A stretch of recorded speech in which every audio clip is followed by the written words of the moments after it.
Welcome back to the Sunday Night Chat. My name's Mike. Thanks for being here. I really appreciate it.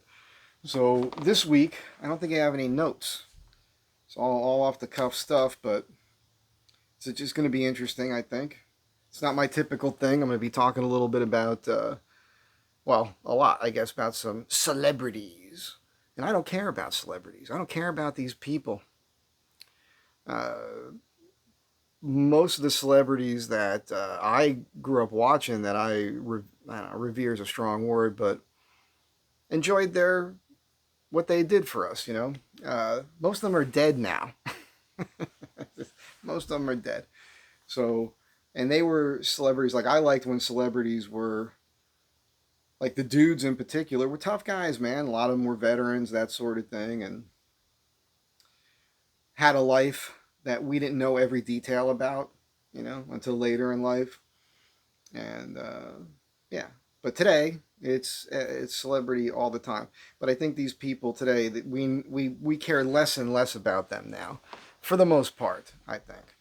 And I'm wearing a plastic shirt for you guys because of this, because I'm going to be talking about Charlie Sheen a little bit and or a lot, and this thing with Kimmel, the crying Kimmel, and life and whatnot, And this reminded me because it was like the '90s was like the last time that I remember anything about Charlie Sheen, really, for me. Yeah, so I thought I'll put this on, and just so you guys know, this shirt right here is the same shirt that Huell Hauser had the same shirt, and I know that Huell and I were friends, but aside from that, he lived in the same neighborhood here. I used to see him all the time. We'd always talk, and we had the same dry cleaner. And they told me that one day when I was picking my shirt up. They're like, Huell has the same shirt. another great guy, fun guy. And I'm also wearing the Redune copy of the Seiko 6105 Captain Willard because of Charlie Sheen. Of course, it was his dad, Martin Sheen, that played Captain Willard in Apocalypse Now, which I did a double feature last night of Apocalypse Now and then Platoon. And let's just get into all this. And before I get into all this, I also want to say today's the day that there's a memorial for Charlie Kirk. You're probably watching it right now. I'm a little kirked out at the moment, which is not, I don't mean that in a disparaging way whatsoever. Charlie Kirk was an awesome human being, and it's a terrible thing that happened to him. I've already done my talking on that on other videos last week. Yeah, horrendous situation, but I said then, and I'm saying it now, there's going to be a lot of good that comes of it. And I think more and more people are seeing that message now. Even me. I would watch his videos from time to time where he was at a college sitting there, and people are hitting him with dumb stuff, and he would just find this common ground with them and wake them up a little bit. I've been watching way more of those lately because they've been popping up in the feed. That's the way the algorithm works on your YouTube. So I've been seeing a lot more of it. And that toe thing. Ow. So I'm not going to watch the services or anything. I just don't want to wallow in it anymore. That's just me personally. But hopefully you do, and I hope you guys are getting something positive out of that whole situation. I'll talk about it right now a little bit. I wasn't going to talk about this, but the gun thing, yes. I'm convinced that the guy had the gun. I think it's possible that he could have had the gun in two parts under his clothes. And if I had one of my rifles now with a scope on it, I would show you how it would be done because it's no big mystery. There's a guy that broke down all the available footage that's available right now. And you could actually see him walking up the stairs from behind. You could see what looks like a gun barrel behind his knee. And then that would make sense with the screwdriver. Maybe he assembled the gun when he got up there. I don't know. We don't have all the answers yet. That's all going to come out. But clear as day, even with the crappy footage that we have, and when you analyze it the way that this guy did and broke it down, The camera was over here and everything's happening over here. So there's an angle that the camera is seeing it at, which is going to shorten the length of the rifle and whatnot. But he had it wrapped in a towel. He runs across with it, the roof, places it down, steps over the roof, grabs it with the towel around it, jumps down with it, and fumbles with it as he's running across the grass. And you can see it changing. At some points, it looks like it has 3 legs when you stop motion the footage. That's the barrel dangling down. And then there's a couple of shadows that makes his arm look super long, like he's got a Bigfoot arm. And the shadow on the grass, you could see that there's something going across him this way. So more of that evidence is going to come out, but I'm already placated with this. He absolutely had the rifle with him. I think the problem for a lot of people is that they're watching this on their phone. And your phone is only so freaking big, man. I'm watching everything on a 15-inch screen on my computer, on my laptop. And I've cropped things, I've zoomed in on it, I've seen it. It's there. So this is going to get me to the Charlie Sheen discussion when it comes to Corey Feldman, because you're just lazy. A lot of people are just lazy. Now, this thing here, I forgot to look at the watch for time.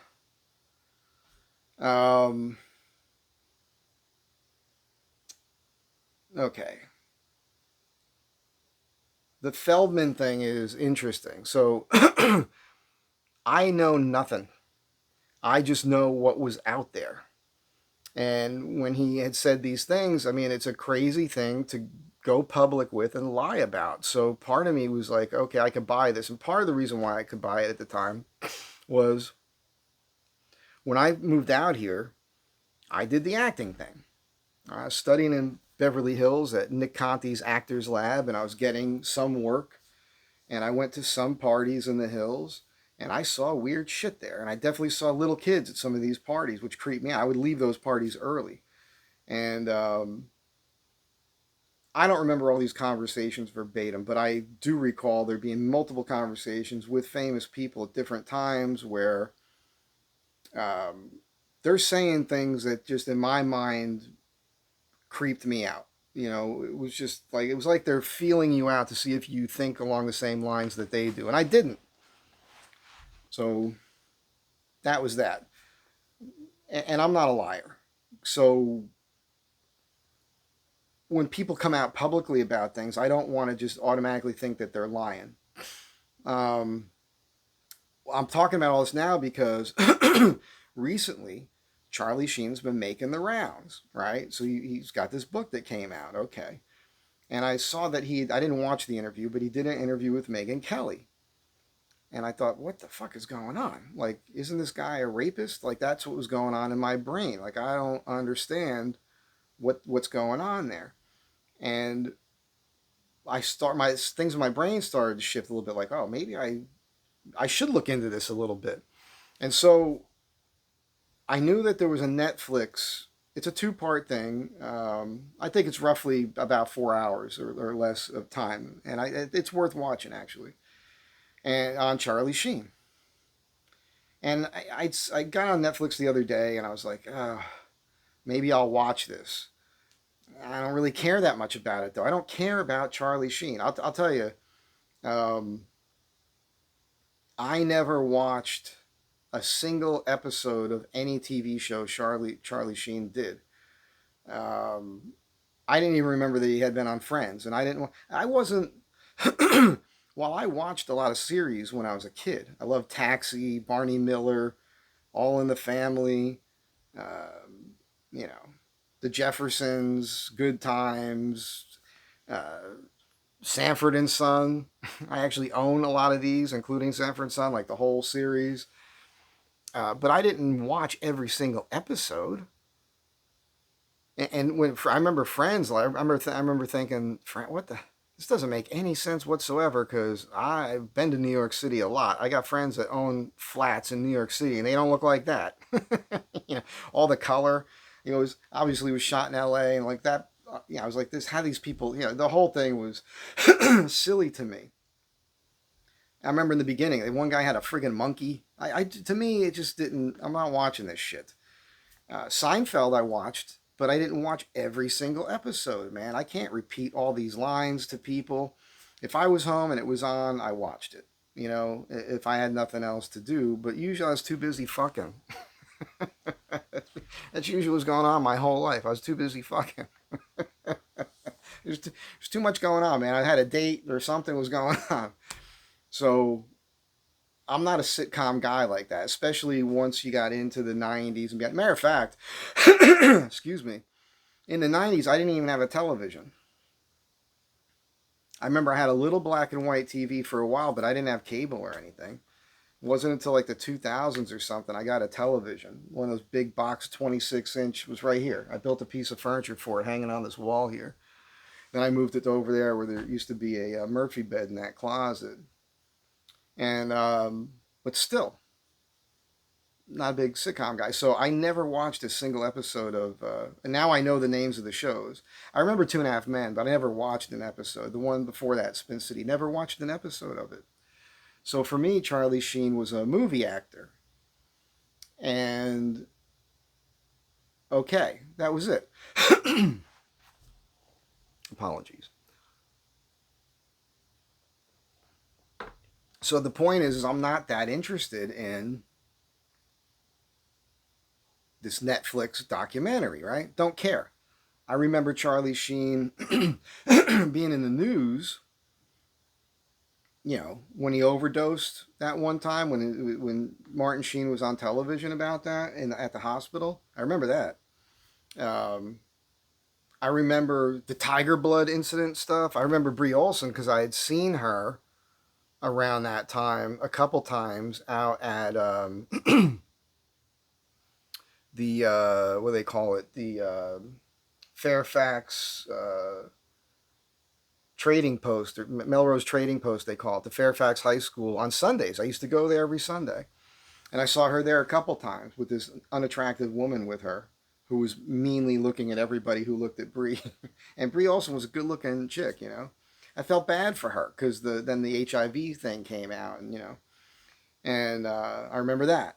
That's all I remember. So Charlie Sheen popping up on the scene like this, I'm like, what the hell? And I'd seen the Corey Feldman stuff, and I remember Feldman from the Stand By Me movie, I think it was. And of course, I really like Lost Boys. That's a great flick from the 80s there. And him and Haim were both in that flick. And I remember when there was a thing with the two of them, the two Coreys. They had that thing. And I didn't watch that, obviously, but I remember it being a thing that was being discussed. I think I had the internet by then. And when Corey Haim died, I remember that. And I remember Feldman when he was young, because this is an important thing I'm going to bring up here in a little bit. I talked to somebody yesterday, and he brought this up. We're going to get into the Haim thing, or excuse me, the Feldman thing. Because Corey Feldman's a fucking weirdo, man.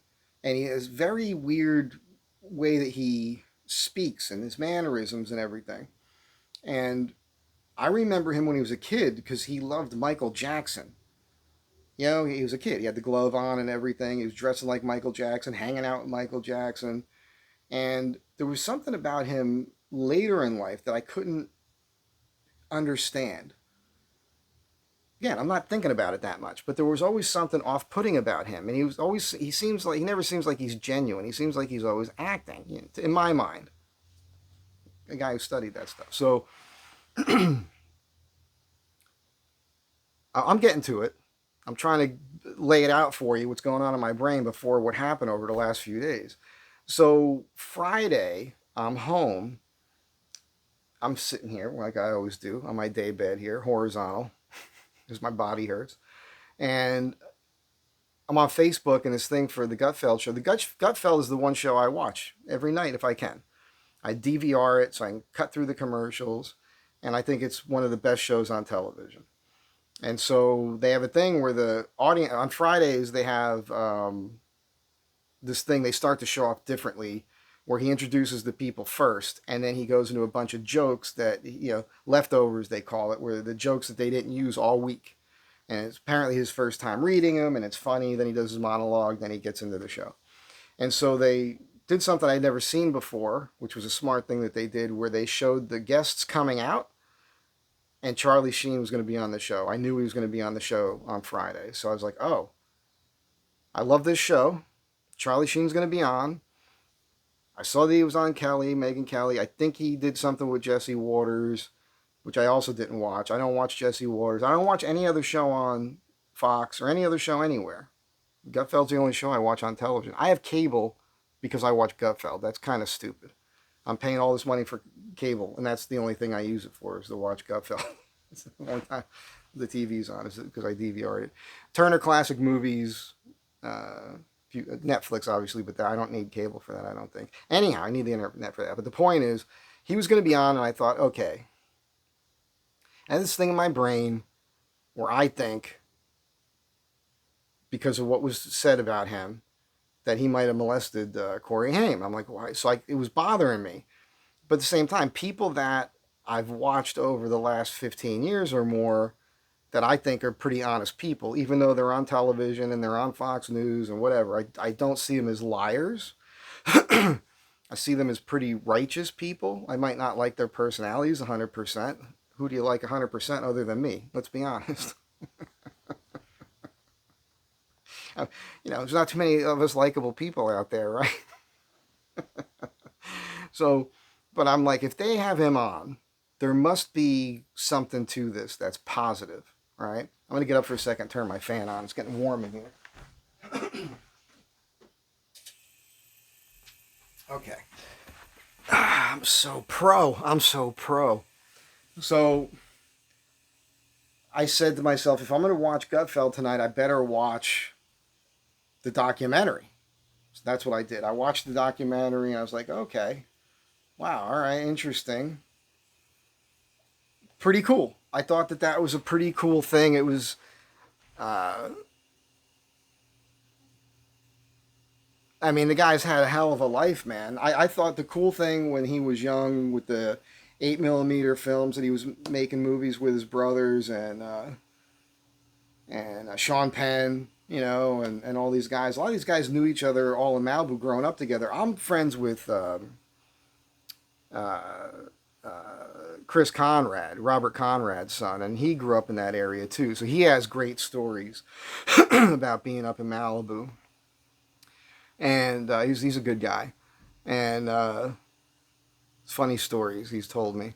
So, and it's weird that we're pals because his dad was a guy I liked to watch on television back in the day. Anyhow, I thought that was interesting, and the way they came up, and then, Charlie came up, and blah, bitty, blah, blah, blah. I saw all those movies, and one of the things I never really put together before, and this is going to sound dumb, but again, it just goes to prove the point that I don't care about these people. I never really thought about the fact that Martin Sheen had done Apocalypse Now, which was this iconic picture. It takes place in Vietnam. And then Charlie Sheen was the star of Platoon, another Vietnam movie, both of which were a big deal for me as a young person. Last night I did the double feature. I watched Apocalypse Now redo. It's got like 45 minutes or so of extra footage, so it's like practically a 4-hour film. And then I watched Platoon back to back, and that's why I'm wearing this watch right now. I'm a weirdo like that. If I watch a Western, I'll take my 6 guns out, If I'm watching some movie and I own the watch, I'm going to put the watch on, I'm just funny like that. And anyhow, we spend all Charlie Sheen all the time for the last few days, just trying to absorb all this stuff. Denise Richards was interesting in that. I mean, she's got some miles, boy. We all do, but she was funny. And even when she broke down crying and everything, and you could tell like she is a real human being, the way that she speaks. I mean, she looked a certain way, but she was like this. And you pick up on that in that movie she did, Starship Troopers. She had that kind of attitude about her. So, but she was a person I didn't know anything about. I never watched her really act in anything else. She did some movie with Matt Dillon, that sexual movie that I remember being pretty good. But that's because she got naked, I think. Her and some other chick, they were nude fucking in the movie. So I'm a guy. I'm going to like that, So That's all I knew about her. And I watched this and I was like, okay. And what I liked about this documentary is they get into this whole thing with him doing all these drugs, doing the alcohol, getting sober, falling back onto the alcohol, back and forth. And then you listen to his ex-wives and everything and his friends, and you realize, like, you know, everything that we saw in the news, these things kind of happened, but we only got one version of it, and a lot of it was spun in a certain way depending on the outlet you were watching it from to put forth some sort of narrative in our minds. And then when you watch this and you hear the people talk about it, you realize while these people are famous and they've made millions of dollars and in the public eye and everything else, they're having the same problems everybody else is having. There's a lot of you out there that have had people in your family that have drug addictions and all kinds of other addictions. It's led to all sorts of drama in your lives. When it comes to these celebrity type people with all this money, it's the same shit, but it's on a larger scale because they can afford it to be on a larger scale. That's all. They're white trash, just like the white trash people living in the trailers. That's what's going on. Charlie Sheen lived a white trash life, but he did it making millions of dollars. That's all it is. That's the only difference. But that's what he did. I mean, he could afford to have 3 hookers a day and fuck porn stars and pay them for it and everything else. I can't do that. I can't do that. I've never even had a rub and tug. I can't do it. I can't imagine going into a room, having some woman I don't even know, never even had a conversation with her, and laying there and letting her rub one out on me. I just, a perfect stranger jerking you off. I can't. For me, a stranger is I use my left hand this way. That's the stranger. And that doesn't get me off either. I still got to do it the normal way. When I can, when my wrist and elbow isn't hurting. And I found out, like, you can actually get money from the VA if you can't masturbate as much as you used to because you have wrist and ankle, elbow pain in my last appointment. So there you go, guys, in the VA. If you got a VA appointment and you're talking about a wrist or elbow injury, and the doctor's asking you what can't you do anymore, or you had to cut back on because it's too much pain, just tell her I can't masturbate anymore. That's a thing. You'll get money for that. If you haven't heard that before in any of the other VA videos, there's all these VA videos out there. They don't tell you about that. I'm telling you, that's a thing. Now you know. Pass it on. So we might talk. I don't know if I'll talk about the VA in this video, but I do have to talk about that because I learned so much in this last appointment that I went to. At any rate, he lived this crazy life. Okay, fine. At the end of the video, there's a lot I'd like to talk about in that video, to be honest with you, but you should watch it yourselves. It's entertaining. Excuse me. And you see Martin Sheen as like this good dad too. You know, he was there. Although judgmental and everything else with his kid, Charlie had to go through this. And I will say this too. Charlie Sheen is one of those people, he's like Ric Flair. And a lot of these other people that are out there on the planet, it's like they're not human. I mean, what they've been able to do to their bodies and still survive is pretty incredible. It's like gods on earth. And I don't mean gods like the sort like God or Jesus. I mean like that should be revered and listened to, and they're Charlie Kirk. Not like that. I mean gods like these people that are here with this some sort of different kind of DNA where they can just do all these things and still function. You know, it's crazy.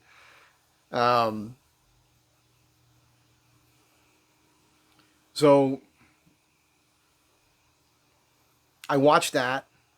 At the end, he talks about, or he's letting also, you find out that he's been extorted, right, by all these women, the HIV stuff, and then he's revealed that he's had sex with men later in life. But he talks about it. It's pretty clear that when he had done all this crack, and you learn, by this point, you understand that a lot of things that happened to him, where he said all this crazy stuff, it wasn't him thinking about saying those things. It was him stream of consciousness like I do, but while his brain was in this crazy fog of crack and testosterone, he was doing massive amounts of testosterone and all these other things. Well, you're not going to be normal. You're not going to say normal things. There's nothing going to be, and normal is just a weird term that we use that is basically behavior that would be accepted by the majority in a room.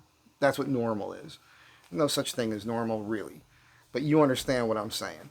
So you get a clear vision of, okay, now we understand. He was doing all these things. You learn all this shit that was happening behind the scenes, and then all these things that he was doing that we saw publicly make sense. Of course you're going to act like that if you're doing cracks all day long and snorting cocaine at the same time and drinking and everything else that he was doing.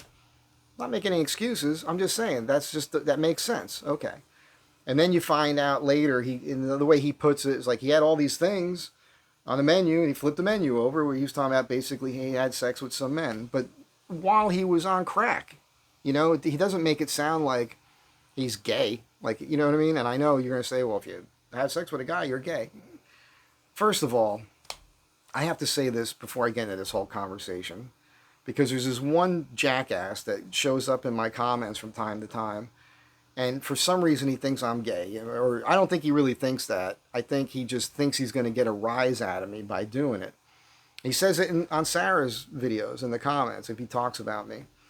And so I'm not gay. Never have been gay. Don't have any gay fantasies. But I was thinking about it the other day, and there is a gay thing. There's a gay thing, I suppose. Like the closest I could get to being gay, if I'm being perfectly honest with you, which I always am, would be a woman with one of those big clits. You know those big clitorises that your clit is a penis, ladies, in case you don't know that. And some of these women, like these big bodybuilder chicks, they take testosterone and it inflates their clit. And it looks like a little mini. So the gayest I could be, in my mind, would be taking one of those mini clits, and just like maybe jerking off that little clit. Just jerking off that little penis because it's attached to a woman. There's a vagina right there reminding me, no, it's okay. That's a woman. She just has a little penis right here, but that's a woman. It's a woman. There's tits. She's got a nice smile on her face. I'm making her happy. I might even suck that little clit. I might suck that little clit. That's about the gayest I'm getting. That's it. That's as gay as I'm getting right there. And by the way, ladies, if there's any of you out there and you have really good hygiene, you happen to have one of those big clits, get in contact with me because I'd like to have that experience before I die. I don't think that's too much to ask for. Oh, hopefully I find you attractive and you're, under 180 pounds. Let me narrow this down. What else can I say? You don't shave your legs. I don't know. But I got to play with one of those little miniature penises, those large clits. I just have to do that one day before I die. I got to do that. So, okay. I kissed a man on the mouth once, and then I put him in the hospital right after that. That was I've had a lot of street fights in my life. I don't walk around like I'm the toughest guy, but I'm a pretty tough guy. I don't take shit from anybody. And I haven't told this in a long time. I didn't plan on telling a story, but because I want to stick with the Charlie Sheen thing, and we're running out of time here. But since I brought it up, I know you guys want to hear it. It was a house party.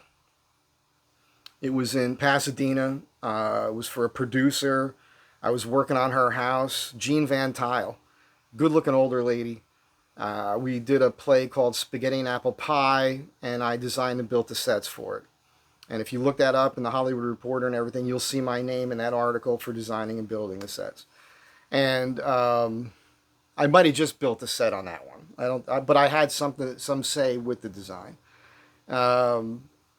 Anyhow, she had me working on her house, and she had a son that was in college, and she was going out of town. He was going to have a house party. He asked me to stay for the party. She asked me to stay for the party. Kind of keep an eye on him. And there was another guy that had been doing some work for her, and he was Guatemalan or something, and I had met him on the job, and he had told me that he had been a guerrilla fighter down there. Maybe he was Nicaraguan. And he was a jacked dude. He's about my size, maybe an inch shorter.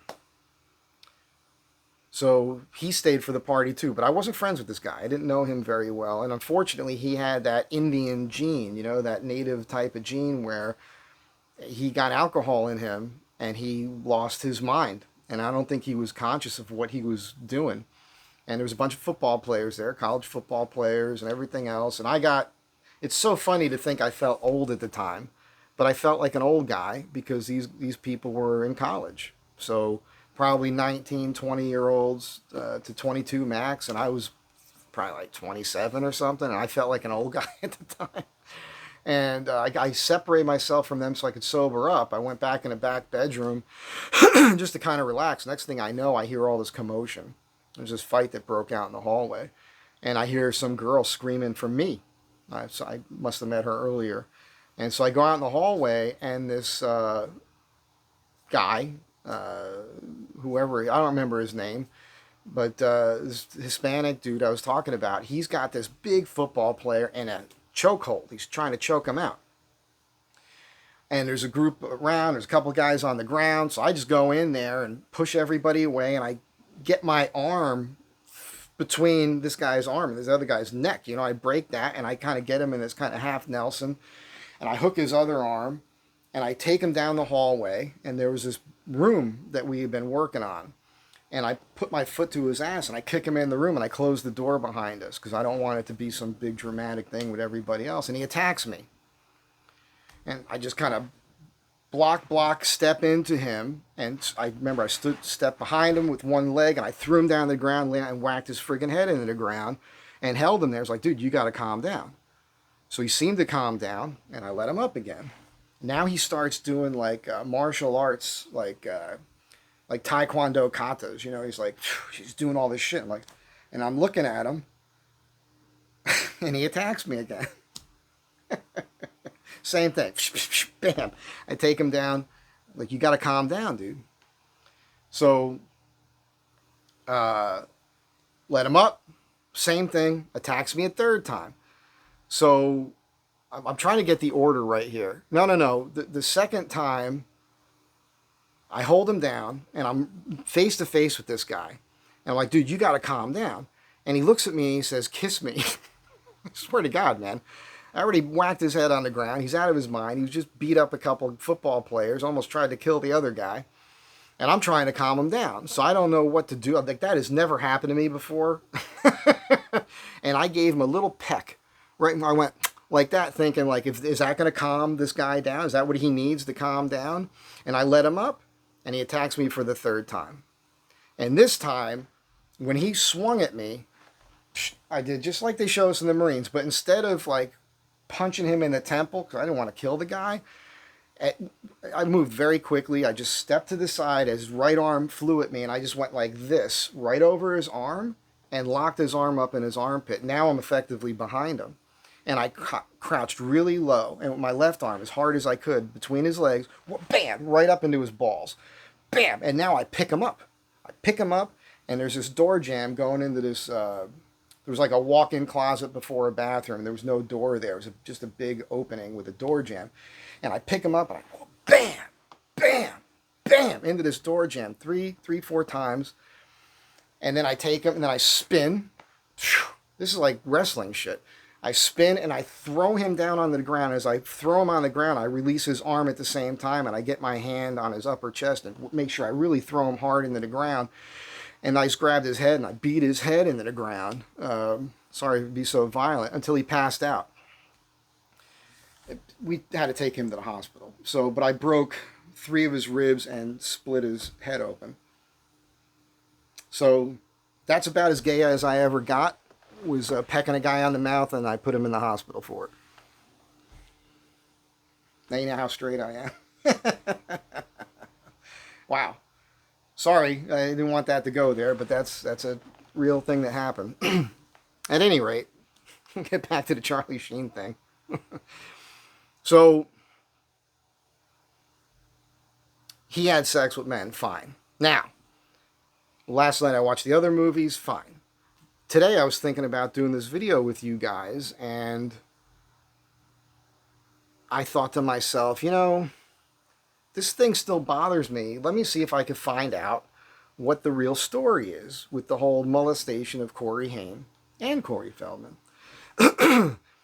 And so I started with Wikipedia because I wanted to know how old Charlie Sheen was when this happened. So apparently it supposedly happened during the filming of Lucas, which was like a movie from 1986.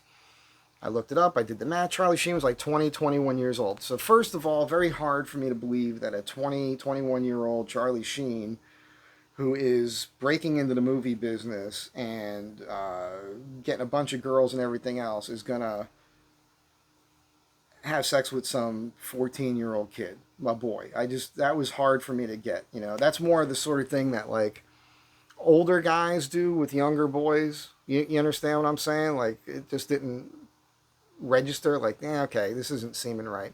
Then I find out that Corey Haim's mother, I looked up Corey Haim's page, and his mother had said that it wasn't Charlie. And so on the Dr. Oz show, so I looked that up on YouTube. And it's a short clip, and she says it, but they bleep the name out of the guy that she says is responsible for raping her son. So I go ahead and I go to the comments, and sure enough, everybody knows who the guy is. Dominic Brachia, I think was the guy's name, who's dead now. So I'm like, okay, well, who's this guy? So then I look him up, and then I see this clip, and it's less than 3 minutes of the two Coreys when they had that show, and they had this moment in at a restaurant or something, and they're arguing with one another. And again, Feldman is acting. He's just doing this thing. He's trying to be cool. And Haim is pissed, and he's like, you didn't help me when your best friend molested me, basically. So then I did all this research. All this took me less than 5 minutes, man. I figured it all out. So Feldman was best friends with this guy, Brachia, whatever the hell his first name was, again, Scott, I think. They were best friends when this happened. So it had nothing to do with Sheen. And then I looked up Feldman, and it turns out that guy, the guy that did him, was some guy named John Grissom, who's an actor and an attorney or something, who was an older guy at the time. So we know who the two guys were that molested these two dudes, and has nothing to do with Charlie Sheen. Nothing. That took me less than 5 minutes to figure it out, actually get their names and look into it. And the Brachia guy's dead already. I think the Grissom guy's probably dead too. I didn't get that far into that because I just wanted to get that much information for this video for you, because I think there's a lot of you out there that felt the same way I did about Sheen. Like, you hear these allegations, he was crazy doing drugs and everything else. Now you hear him admit that he had sex with men as a grown man later in life while he was on drugs and everything else. And so some of you might be thinking, oh, he probably did do that. He didn't do it. It's just this Feldman character. And here's the crazy thing about the Feldman guy. It finally clicked. Again, I'm telling you, I never watched Charlie Sheen do anything other than his movies. So I didn't know. Now that I watched the documentary and I saw him on Gutfeld, while I watched the documentary, I'm watching this documentary and I'm thinking, why is there something about him that's so familiar to me? He's Charlie Sheen. But there was just something about his jawline and his facial expressions, and it hit me. It's Corey Feldman. Corey Feldman's been doing a Charlie Sheen impression for the last 25 years. Tell me you don't see that now that I said it. Corey Feldman has been impersonating Charlie Sheen for decades. Before that, he was impersonating Michael Jackson. And he's lied about Charlie Sheen because he's in love with Charlie Sheen. He wants to be Charlie Sheen. And that's why Charlie Sheen came out of his mouth for his abuser and Corey Haim's abuser. I just figured it out for you. People should be paying me hundreds of dollars an hour to figure this shit out. But that's what it seems like to me, and I think I'm right about it. Just like I think I'm right about Charlie Kirk's shooter, which in the end, fuck all this bullshit that people are saying, all these conspiracy theories and the Jews and this. No, that was a kid that got radicalized, that people say from about 10th grade on, always on the internet, playing video games, desensitized himself to shooting people. And grew up hunting, so he knew firearms and everything else. And then what? He becomes a crazy person because of stupid people telling him this shit, teachers and everything else. And he's living with a dude that wants to be a chick. He's clearly a weak-minded person because of the things he's watching and believing and what he's been allowed himself to be programmed with. And he's thinking, oh, Charlie Kirk hurts this guy's feelings, the guy I'm in love with, the guy whose penis I like to play with, whatever it is. Here, he hurts his feelings. I'm going to kill the guy who hurts the feelings of the person I love. I think it's as simple as that. I think that'll turn out to be what's going on there. Could I be wrong? Absolutely, I could be wrong. I don't think I'm going to be wrong. What happens if I'm wrong? No big deal. I'm just wrong. I'll just admit it. Because what I say doesn't matter. Stop hanging on every word of something somebody else has said. I'm going to say to you what I say to everyone. When I say things that seem to make some sort of sense to you, but you never heard it before or you haven't thought of it before, don't just believe what I'm telling you. Look into it like I have, and then you'll know what I know, and then you can make up your own friggin' mind. I used to get these comments. I don't get them so much anymore because I keep making this point over and over again here, which is, do your research. Who do you watch? What are you listening to? What are you reading? Everything. Everything. Mostly off of YouTube, really, to be honest with you. But I catch the CNN and the MSNBC and all these interviews with these people. I'm not going to watch 40 minutes of a show on television over the course of an hour. And then, I'm going to look up, if I'm interested in a specific thing, I'm going to look up the stuff that pertains to that specific thing. So those people in those interviews saying what they said, I'm going to look them up online. I'm going to see if they said something else. I'm going to try to corroborate it. I'm going to make it make sense to me, just like I explained to you as I did today in less than 5 minutes. And I figured out who molested Corey Feldman and who molested Corey Haim. It's right there. It's very easy to figure out on your own. So just do that shit already. All right. Now, we're not done. We're not done because the whole Kimmel thing is a thing. So Jimmy Kimmel, interesting situation here. My cousin, who I don't like to talk to very much because he was inconsistent too many times in my life where he just flipped out on me. There's been plenty of people like that in my life. We've talked about it here before.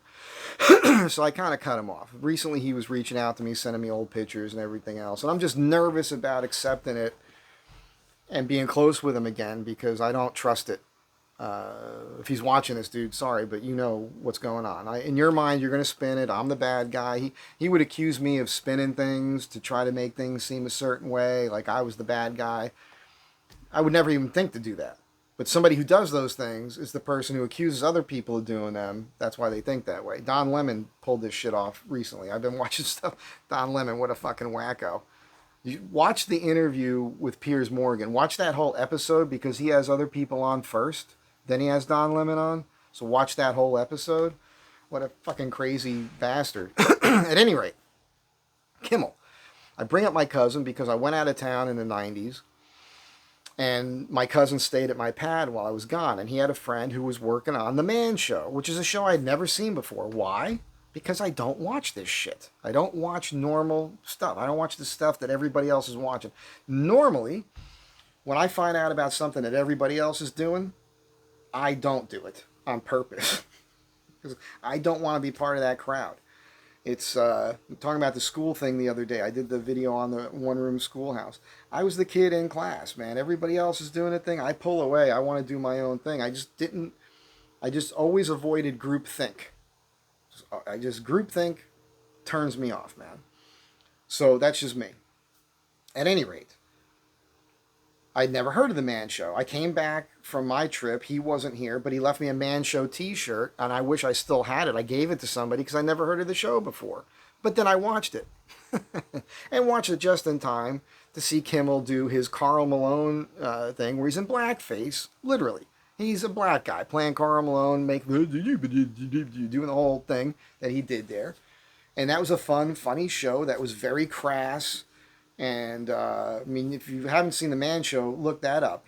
Chicks in bikinis jumping on trampolines, all these things. So these guys were just being men's men. Adam Carolla was his partner on the show. Adam Carolla, still the same guy. Jimmy Kimmel, phony. Watch The Man Show, look where their careers went, and you see Adam Carolla, still a genuine human being. Jimmy Kimmel, phony. Just chased the money, became a total phony. That's what he is. He's a piece of shit phony. The crying thing, and I'm so proud of Sabo. Years ago, I think, what was it, 2015, 16, somewhere in that range, where he did the Kimmel estrogen hour. It's on my Facebook page right now as my cover photo. I had nothing to do with that hit. I wish I did. I wish I could say I helped Sabo put those posters up, but I didn't.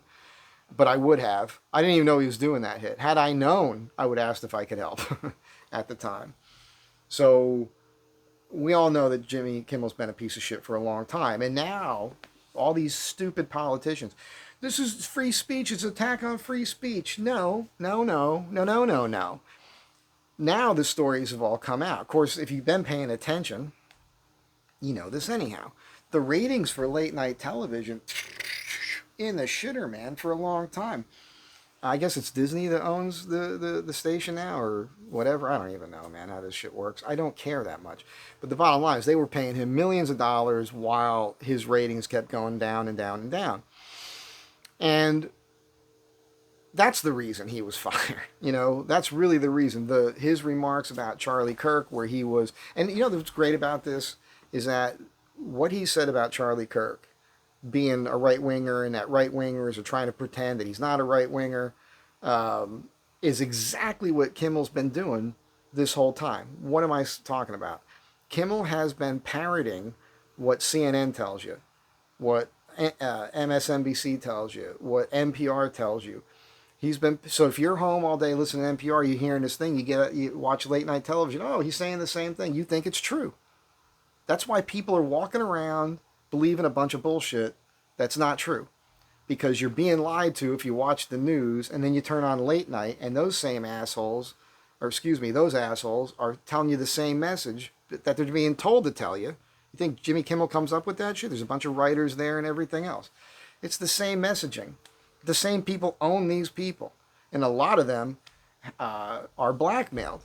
That's what the whole Jeffrey Epstein thing was about, right? So you get all these people to do all this stuff. It's being filmed. Then you tell them, hey, we got pictures of you doing this, that, and the other thing. You better push this message. That's definitely a big part of it. So there's been this whole situation of people being manipulated to spread lies to get us to believe a bunch of nonsense, which creates division and all these other things. I know it. Probably a lot of you know it. Some of you are hearing this shit for the first time, but you're starting to understand. You're seeing the breakdown of it. That's what's happening right now. That's what we're witnessing. It's a glorious thing. So Kimmel, that was the final straw. A bunch of people wrote letters and everything else, and they fire him. It wasn't because he said that about Charlie Kirk. That was just the final thing that they weren't going to take anymore. That's all that was. And when that happened, I was going to come on here today. Charlie Sheen was not on my radar. Was not going to talk about that at all. I was going to joke around about how I should replace Kimmel. That would be fun. I used to talk to Huell Hauser about that, I think I mentioned this before. I didn't know Huell was gay when I met him, if you could believe that. That's how, I had to learn the first couple months living in Los Angeles, a mantra in my brain where treat everyone as gay until proven straight. Because I have this horrible habit of saying things that offend people, And the thing about, this came up in this conversation yesterday, a lot of these guys out here that we all say are gay, they're not gay. They're not gay. They don't love other men. They're just sexual deviants. They just want to fuck. They just want to get off. And it's a lot easier to have sex with a dude than it is to have sex with a woman. I'm just assuming that because I'm a dude and while I won't have sex with another man, we just talked about that a few minutes ago. You know what happened to the last guy. That was bad. Blood all over the place. That was not good. He could have been dead. That's the thing.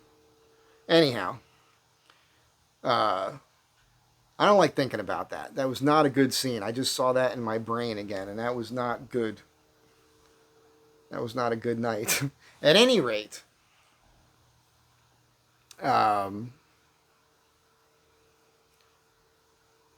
these guys out here, if you're gay and you walk up to another guy and you'd be like, hey, can I suck your dick? The guy's gonna be like, sure, if you're that kind of guy.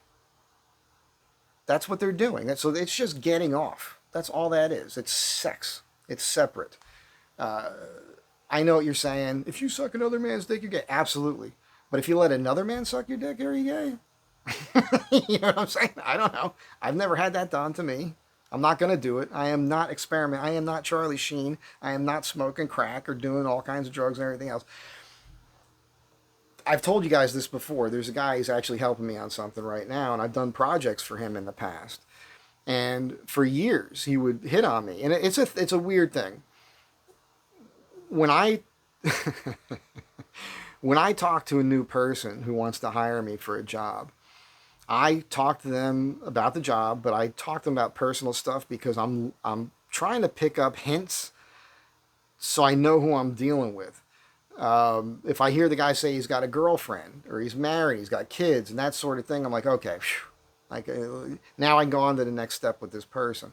If he's gay, I have to be very careful about that because gay clients can be some of my best clients. They've got really good taste. They usually they don't quibble about anything. It's like, here's what it's going to cost. They just pay you, but they sexually harass you. That's what it is. It's sexual harassment. I wouldn't have called it that in the old days. Now that I'm older, that's just what it is. And they'll tell you, oh, I had a dream about coming all over your face. I've had gay guys say that to me. I've had dreams about sucking your dick. All like crazy shit, man. Crazy. These dudes will say to you, where if you were a dude and you said that to some chick, especially at the workplace, you'd be fired. You can't talk to women like that. You know, like it's a job situation. You can't do that. But gay guys have no problems doing that. And gay dudes, their fantasy is to turn a straight guy. That's their fantasy. That's what's going on. So I prefer to not work for those guys. And this is a reason why. This one particular dude, for years, I knew he was a good guy. I know he's a nice human being, but he has this perversion, you know, and it's a sex thing, and he likes having sex with men, and that's his thing. And he is gay. He's only had sex with men. He lives with a man. That's gay. You're living with another man as like a married couple. Boom. And you're having sex with other men. That's it. You don't have sex with women. All that stuff, that's gay. You are gay. That's fine. Which doesn't mean you're happy, by the way. It's kind of ironic that they stole the word gay somehow. And I know a lot of friggin' homosexuals, they are not fucking happy. The word gay does not apply to them whatsoever. He says to me a few years ago, he caught me on a bad day. The PTSD kicked in that day, you know. He was like, yeah, I mean, I still think about sucking your dick. I'd really, and I just looked at him. I was like, dude, explain to me how. I snapped on him. I was like, how's that going to work?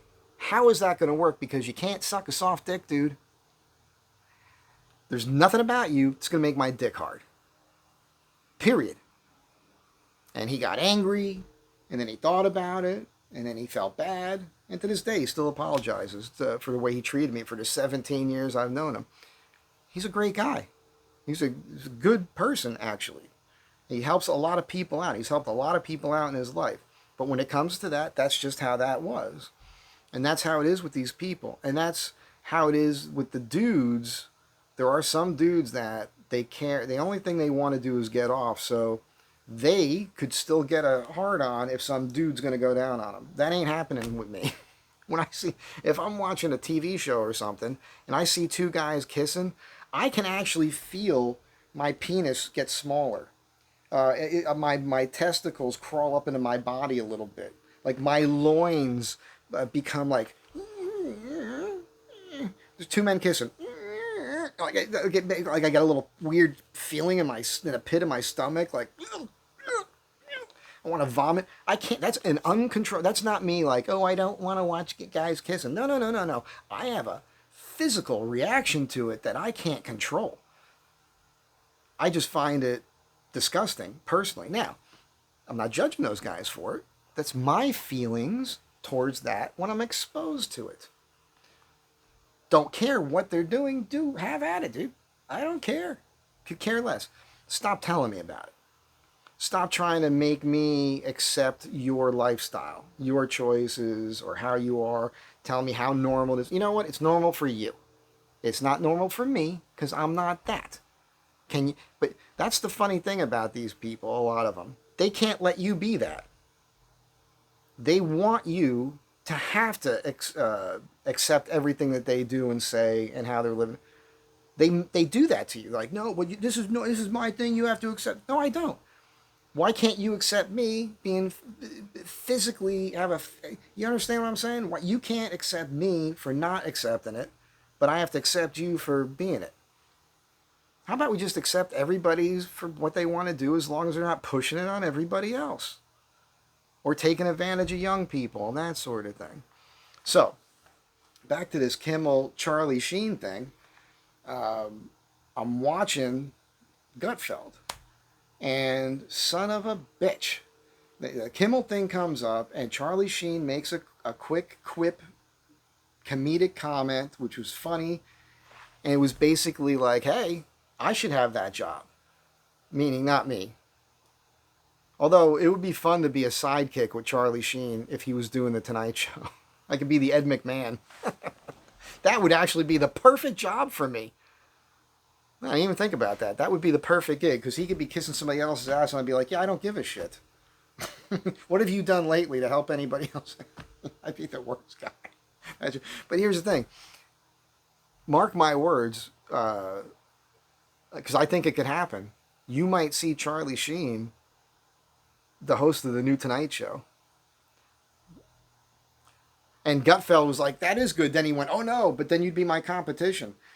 Charlie Sheen hosting the Tonight Show would probably beat Greg Gutfeld. And I think they'd end up neck and neck for a long time after that. Like the initial thing, it would be a big deal. I could 100% see that happening. Not me on there. That would be fun. I'm just, dude, who am I, man? I'm pathetically talking to you all alone in my cluttered living room, talking on my phone. This is pretty pathetic. Let's just be honest. This is ridiculous that I do this. But I do it for you. Because you guys keep egging me on, and thank you for that. All right. Okay, we'll fill up a couple more minutes here with this VA thing. So, as you guys know, I've been going to these VA appointments. I made several claims about the spring will be 2 years. I've been doing this already. So, just a briefly a brief synopsis of how I got to this point was I had these issues. I had a bunch of injuries in the core. I had a full year of real abuse while I was there, which was a real problem, which I didn't understand at the time. They made my life so miserable. They set me up in a situation where they made it extra miserable, where for me to be able to get out, which I could get out, and I did on a medical, I had to sign a piece of paper lying. And that's the main thing that's been fucking with me. But I got tinnitus from this. I injured my ankle, my knee, my hip, my elbows, my wrists, my neck. All these things happen, and they're all recorded in my medical records. All these incidents that took place. So when I would talk to a friend about it, veterans. I don't talk about to my civilian friends too much about it because they don't understand it. My veteran friends, as I got older, when I was younger, I didn't get into the details because I felt like a piece of shit. I really did. I felt pretty shitty about it.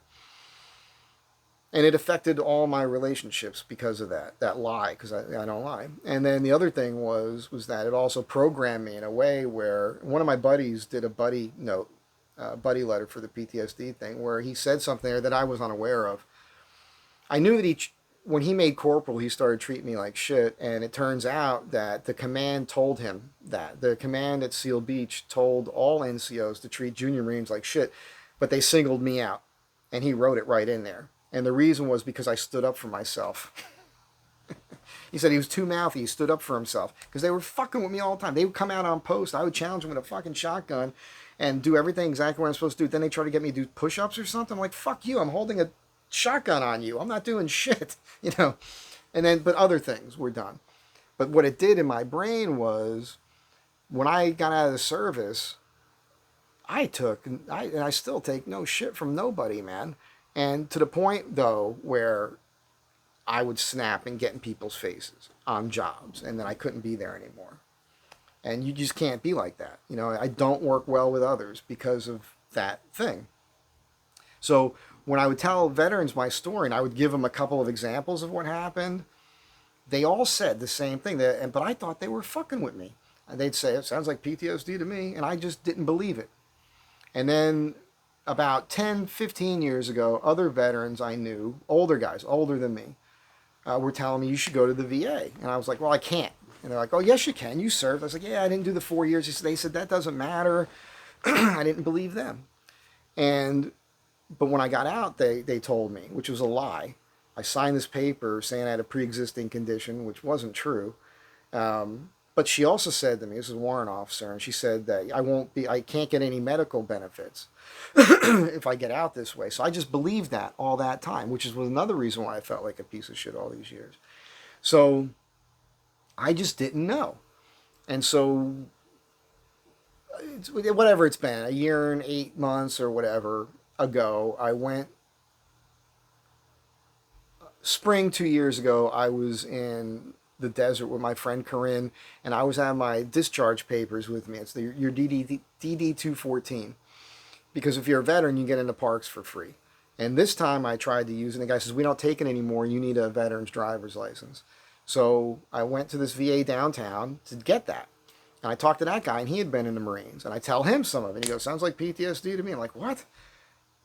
He's like, yeah, it's for real. I'm like, he's like, dude, they started doing non-combat related PTSD claims over a decade ago. I had no idea. And then, I told him about the ankles and the ring. He's like, do your ears ring? I'm like, yes. Dude, I was suicidal over the ringing in my ears at different times in my life, especially when it first started. I didn't know what was going on. So he said, you got 3 claims, go. So I did that. So I started this off all on my own. And I went and did the tinnitus thing, and they gave me a 10% rating. They started sending me a check for $185 a month or something. I was like, holy shit, this is for real. When I went to have my ankles checked, and this is advice for you, you should talk to me or get an advocate, talk to somebody who knows something before you go to these appointments, because there's things you need, there's a way you have to speak to them to make it understood what the issue is.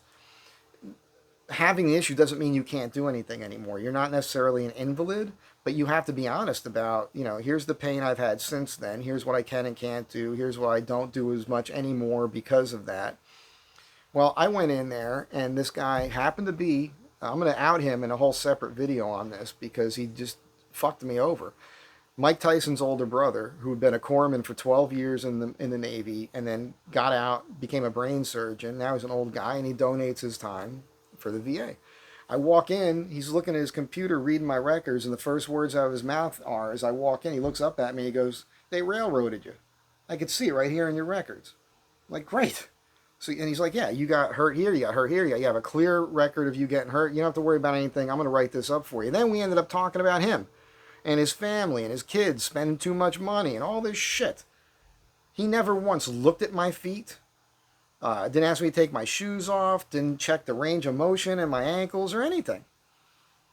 I walked out of there thinking, okay, I got that taken care of. And then I got a letter saying it was denied. And that's when I called a buddy of mine who was a Tier 1 operator guy who retired out. And I talked to him about it because I knew he was getting disability. And he told me his story where he got a 70% disability rating, but then he found this guy. Who is the guy I'm using now. He referred me to him, and that guy got him up to 100% disability rating. I call that guy up. I tell him what happened. He's like, well, that guy fucked you. And it was just so hard for me to believe that he screwed me. I didn't see how he could screw me because it's in my records, but I didn't understand what you have to do. My last appointment, which was last Monday, was down in Long Beach with this woman who I was in there for 2 hours, and she did it all. She did my legs, for checking for the back pain, the elbows, range of motion, all of it. Asked me these questionnaires, the same questionnaire for everything. The neck, the sinus issues, the elbow, the wrists, all of it. She got me on the table, moved my body around, telling me where I had the pain, all of it. That's what every doctor's supposed to do when you go in there. I have so many of these issues. She recommended x-rays. I got 2 days in a row of x-rays. October 1st, October 2nd. I got to get x-rays now. which won't show the soft tissue damage or nerve damage or tendon damage. The x-rays don't do that. But some of my stuff was severe enough where she just wants to clarify it and make sure that I don't have some bone issue that's creating these problems. Because if I did, I would need surgery. And it's possible that I do. I guess I'll find out when we do the x-rays. At any rate, that's my story with that. And I wanted to give you guys a quick update at the end of this video on the VA stuff. I know a lot of you have been paying attention. And we're getting close to having this buttoned up here. And I am doing the Nexus letter. That's happening as well for the PTSD thing. So that's all moving along. I've just accepted the fact it's going to take time. But the good thing is with having the advocate guy, once we get the stuff in, he files that stuff as me right away. Boom, boom, boom, boom. So they're actually moving along pretty quick now that I understand how it works. And that's it. All right, I'll leave you guys with that. That's the end of the Sunday night chat video for you, which is really just about Charlie Sheen. It's going to be Charlie Sheen, Jimmy Kimmel, and why Charlie Sheen should be the next Tonight Show host. I think that's what it's going to be, the title, because maybe they'll get some eyeballs on the videos. You know,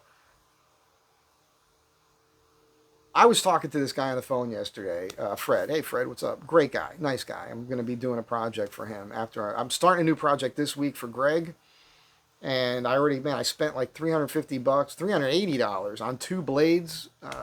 It took all day Friday to get that done. What a fucking nightmare it is trying to find this stuff. You can't go to the store and buy what I need. And so this week I'll be getting material, getting the shop ready, and starting to mill the material for this project in Lake Arrowhead. And when that project's done, which will be weeks from now, hopefully I'll jump on this thing with Fred. And I was talking to him about all this stuff, and he was talking about the channel, and he's like, dude, you're doing great. You got 13,000 followers, and, you know, also he was so nice. I don't ask for anything. Now, from time to time, I do a video and I mention something that's going on, and if it involves money, a lot of you who are great will just send me money. And it's the craziest thing, but I'm not asking you for money. I don't do the Patreon thing. I don't come on here, woe is me, nothing. I did a video this past week with this printer, because I'm going to do the sublimation printing so I can do my own t-shirts. I did all the research on that. And the printer I'd like to get is a very high-end printer. I'll be able to do that and other things. But it's like a $700 printer, probably $800 more by the time it, with shipping and handling and everything else. Plus you got to buy the sublimation paper. You got to buy the t-shirts, the ink. It's not like it's a one-time thing. Or that's it. And Patrick and Robin, they the next day they sent me $350 towards the printer. Somebody else sent me $100. Another guy, something tool belt, sent me $25. Thank you guys. Thank you so much. And I talked to this guy on the phone yesterday. The first things out of his mouth, how much more you need, like to cover the rest of the thing. The thing about me is, I'm so not good at this. Sabo keeps telling me, ask for money. Ask people for money. That's how he lives. He gets $20,000 donations sometimes, to do a project. $5,000 here. $10,000 there from wealthy conservative people. That's how he's able to survive and do all these hits he does and do all the printing and all the stuff he does is all through donations, period. I suppose I could do that. But it's just so funny. I'm not wired that way. So he says, what else you need? I'm like, I'm okay, dude. I'm going to come down to you. You're going to pay me to do this thing. Now, somebody who understands how to market themselves right would say, oh, well, it's going to cost another, $500-600 for me to get this going. And this guy, as nice as he is, he might have said, okay, let me help you to support the channel, because there are people here willing to do that. But I say no, like a friggin' moron. But the irony is, and this is how those of you that do send me some money once in a while, I think you know this about me. If you send it to me, I'm going to take it. If you ask me, I'm going to say, no, I'm okay. Like, because I'm this prideful, proud guy. Which is the reason why I suffer all the time. And sometimes I don't work for months at a time, like on a big project, and I hustle and I make watch bands or whatever else. Guy, if you're out there, I got your watch. I'll be starting your watch band hopefully this week. I'm sorry I haven't started it yet. I got to send you some leather samples. I'll get that done for you. It's going to be cool too. But that's how I survive. I barely survive, guys. I pay my rent. I got bills here. I got bills on the house in Arizona, and I eat. And once in a while, I buy a watch. That's pretty much all I do, man. That's all I do. Like I'm barely getting by. So I could be doing that, but I feel funny about it. You know, I know a lot of people do. I have to mention this briefly. This is going to be a long video today. Apologies. Um, I got attacked a little bit on some of my comments, and this one cynical dude was saying, you know, you're just saying these things or doing this because you want content, you want people arguing in the comments. Those are good things for the algorithm, but I'm not here to make money.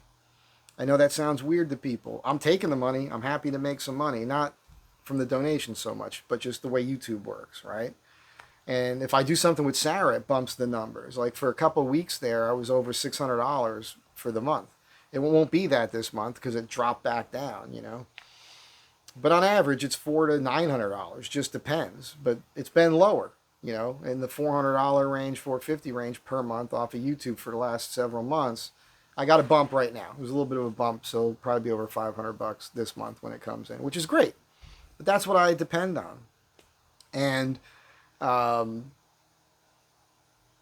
I'm not doing all the things that I could be doing for YouTube to net me more coin. I just don't, I'm not the guy that's going to put that kind of time into it. This printer thing, I'm not looking forward to it, to be honest with you. But the reason I want to do it is because, first of all, I realize when I get it, I'm going to have to hook it up. I have a new computer. There is probably software built into the MacBook Pro that I bought last summer, where I could probably create memes and take an image, and I could probably do it all on there without needing Photoshop. You guys could tell me. I haven't even looked for it yet. And I could probably do YouTube University and figure out how to do that. But that's my goal. I watch films sometimes. I want to be able to do the Mike Z Design t-shirts and the Astro Van Tribe t-shirts because I know you guys keep asking, can you want to buy them? And the sublimation will work great with the Astro Van Tribe because there's a lot of detail in that. The Mike Z Design could be a one-color print that could be a silk screen. My buddy Chad is getting back into silk screening, and we are going to do a screen for that. And he told me, and I've done silk screening back in high school, and I remember how it works. If I had a screen, and if I set it up here, I could silk screen a few t-shirts too once in a while. So there's going to be a learning curve for me with the computer where I want to take other images and add some text to it or whatever and get that image sized right, where I put it through the printer process and I print that on sublimation paper. And there's, by the way, it is true, originally with sublimation you had to use polyester t-shirts, and you guys know me, I'm a 100% cotton guy. The modern sublimation paper works on cotton. Used to be you had to spray a chemical on the t-shirt, let it dry, and then use the sublimation paper, but apparently there's this new, because sublimation is basically a vinyl. Excuse me for a second, I'll try to do this as fast as I can and show you one. So now you're staring at an empty chair. Apologies. Here it is right here. Okay. So when I order a t-shirt from eBay, that's really what they're doing, and that's what this is. Look how good this looks. This is Point Blank with Lee Marvin. That's a sublimation print. It looks like a silk screen, and it's very thick. So it's the quality of the paper that you're using, which is, they call it sublimation paper, but it's not. It's really like a piece of vinyl. And you print the image on that vinyl, and then you put this on a heat press. You put some paper under there, and you put this sublimation, you put some paper over that, and you press it down for a couple seconds, and you're done. So that's what I want to do. And one of the other things I really want to do is like these, there's one in particular, and I can't find it anywhere. You know what? I'm not going to tell you what it is. I'm just going to print it, and hopefully you guys will think it's cool and you'll buy it. But I'm definitely going to be ripping stuff off. You know, the kind of thing you could probably get in trouble for if you were making big money on it. But my goal is to do runs. Like especially with current events. It'd be fun to take, like, do a screen grab off the computer, because I can get a higher JPEG off of that, off of YouTube or something. Put it on the printer, do my thing to it, or in the computer, do my thing to it, print it on the sublimation paper, put it on a t-shirt, print 20, and, you know, size large is, you know, whatever. I'm not going to get crazy. If you're a big dude and you want a t-shirt, let me know and we'll figure it out. But then I could just put it out there. The thing is like, this isn't cheap. The t-shirts cost money, the ink costs money, the sublimation paper, the higher end sublimation paper to print, because I'm only going to be doing black t-shirts. Because it's slimming. And a lot of you need to look slimmer, right? Just like me. To do that, you need a specific sublimation paper. That's not paper. It's like a vinyl. So all that's going to add up. So I'm going to have to put money into this to do it. But the beauty of it is I could do it. And I can knock out 20 t-shirts in an afternoon or something. And then hopefully sell that out. And that's it. I'll keep the file. If somebody asks me for it down the road, fine. But because I don't imagine doing giant volume of this stuff. It could happen, I suppose. And if that happens, maybe I'd have enough money coming in at that point where I could go to a place and give them. Sabo told me years ago, he said the biggest gamble he ever took was when he spent $3,000 to have t-shirts printed. And he also told me it was the smartest thing he ever did because he made a fortune off of those. The $3,000 he shelled out netted him a lot of money selling out on t-shirts. So it's something. I have books. Most of what I want to do could be a silk screen, to be honest with you, because most of what I want to do is just a phrase, a few words, a t-shirt that I would wear. And I've got books on it. So I'll pull those down at some point when I get the printer, and we'll talk about it and have some laughs. And maybe I'll even do a poll with you guys, which brings me up to the last thing. This is a long video for tonight. The watch giveaway. Don't go anywhere. So I'm doing a giveaway for this watch, and you guys are not paying attention to the directions. I did a video on this the other day. The cover shot of the video thumbnails of this watch, but this is the watch I'm giving away. And the rules are: make a comment underneath that video, tell me why you want this watch, then go to Instagram, hashtag Palooka Watch Channel, find the video on this watch, it's a 1-minute video, and make a comment there saying, hey, I want this watch. I also commented on your YouTube channel. And make sure you put the same names in there so I know who you are, because some of you have a different name for your YouTube versus your Instagram. So you got to clarify that too, so I know it's the same person. You also have to follow the Palooka Watch Channel, so I need those numbers to go up. That's one of the reasons I'm doing this. And again, this is a AliExpress Seiko. So it's kind of a samurai case, stainless steel, sapphire crystal, NH35 movement, beautiful sunburst dial on there. I put the dive hands on last week. Pretty much perfect condition. And this is a prototype band, so it's a little thicker here than how I'm making them now.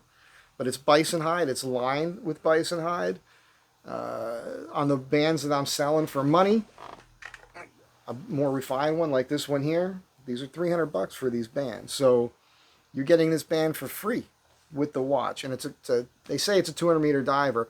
It's definitely going to be fine for washing the dishes, swimming, surfing, all that stuff. It does have O-rings and everything else in it. So it's a good quality watch. So if you want this, find that video, tell me why, go to the Instagram page, like or follow the Instagram page, subscribe hopefully here to this channel on what are you watching me on? YouTube.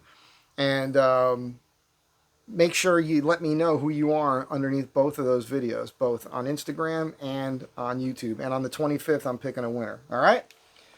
That's it for now. Thank you for being here. If this was too long for some of you, sorry. A lot of you tell me I should talk for longer, which is, what's wrong with you? What's wrong with you people? Be kind to one another, and I'll catch you all in the next one.